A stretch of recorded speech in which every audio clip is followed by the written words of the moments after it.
Here is an interesting story involving a grandfather, grandmother, a sheep, and their nefew. He brought fresh grass for her every day, and Dadi Amma made salty lassi for her. One day, their nephew Ali came from the city.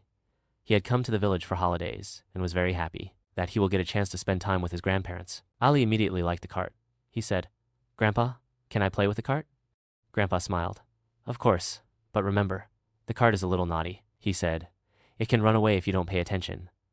Ali took the cart to the garden and started playing. He fed it carrots, ran with it, and sometimes stroked its hair. The cart also seemed happy. If suddenly, the goat saw an opportunity and seeing the garden gate open, ran out. Ali was worried.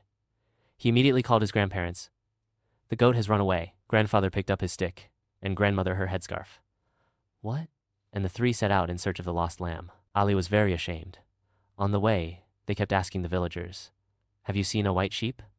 Finally, by the river, an old farmer told him that I had seen a sheep that had hidden in the bushes. Everyone ran there, and the sheep really was there, wagging its ears. Ali ran and hugged the sheep. "I will be careful next time, grandfather." "Grandfather," he smiled and said, "Son, this is life. Sometimes we play, sometimes we learn,